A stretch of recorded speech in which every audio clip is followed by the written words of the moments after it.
Bonjour et bienvenue à la 6e journée du Cinémed. À la une de ce journal, nous avons rencontré la réalisatrice Nora Martirosyan. Elle nous parle de son premier long métrage qui est ici en compétition. Mais tout d'abord, parlons d'un autre film, celui de Gaza, Mon Amour, une histoire d'amour insolite qui a été mise en scène par les frères Nasser. Robin Spikel les a rencontrés.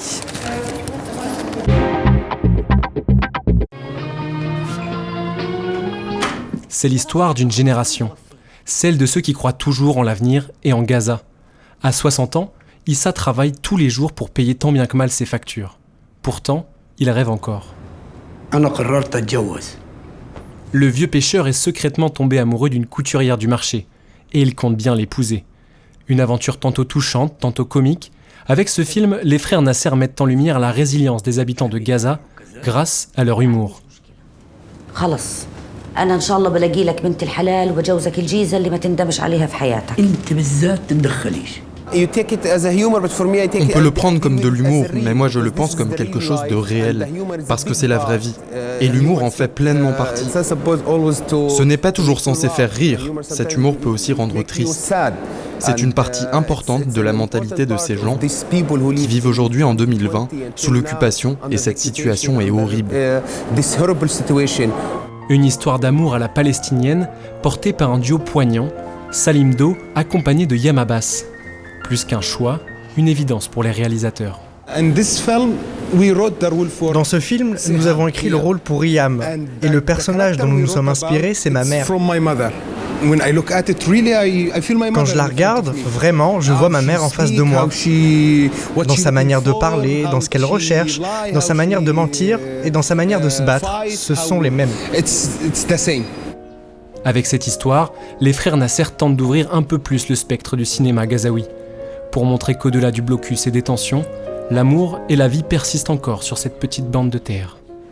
Artiste et cinéaste, Nora Martirosyan présente au Festival Cinémed son premier long métrage, un film tourné dans une région qui fait l'actualité, le Haut-Karabakh. Robin Spikel l'a rencontré.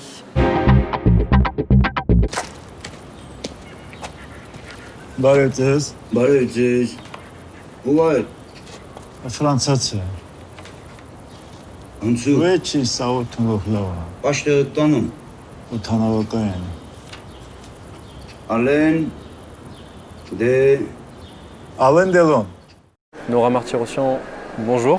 Votre premier long métrage, Si le vent tombe, traite d'une actualité brûlante, le Haut-Karabakh.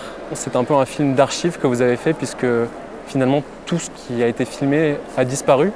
Heureusement pas tous, mais il y a beaucoup de choses qu'on voit dans le film qui ne sont plus là.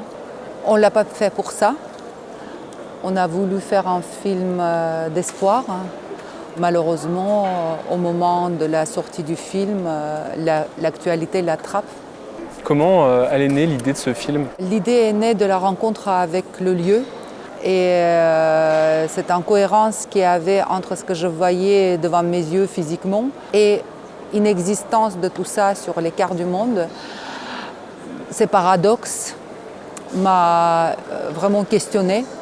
Pour raconter ce lieu, vous avez fait le choix d'un aéroport, d'un lieu. C'est ce qui je trouvais extraordinaire dans cet endroit, c'est justement cette capacité de rêver de la population, parce que c'est quand même une enclave, ils n'ont aucune ouverture, aucune respiration, et en même temps, ils étaient tellement, dans les projections, dans une sorte de rêverie.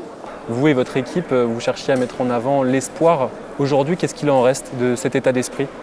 Comme disait un politologue récemment, j'ai écouté, il dit c'est comme Sparte, le Karabakh. Les gens sont tellement attachés, ces gens-là, ils vont pas reculer. Dans le casting, il y a aussi Grégoire Collin. Quel rôle il a joué, lui, dans la construction du film? Il a été très humble par rapport à sa mission dans le film. Moi, je ne cherche pas quelqu'un de démonstratif, je cherche quelqu'un de peureux qui peut faire rentrer en lui ses paysages, ses sons et le retourner avec un peu d'empathie. Voilà, il a permis de vraiment voir quelque chose. Cette volonté de faire comprendre le pays, c'est quelque chose qu'on aurait pu trouver dans un documentaire. Finalement, pourquoi avoir choisi le cinéma pour raconter cette histoire? La force de fiction dans cet endroit, elle est tellement forte Et je me suis dit, une récit fictionnel va apporter les problèmes très complexes à un autre niveau, plus poétique, plus philosophique.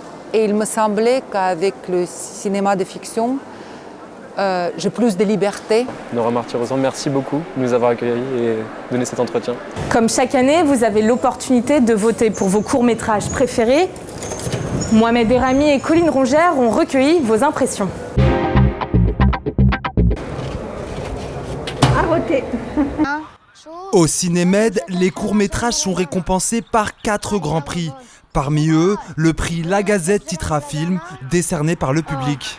Mon favori, c'est Les Jambes de Maradona, et après, Le Tissu du Monde, qui est un film français, et Le Bain, qui est un film tunisien. En sortant des salles, les spectateurs attribuent une note de 0 à 10 pour chaque film. Et moi, je suis entre 6 et 8. Pour les réalisateurs, cette récompense est double.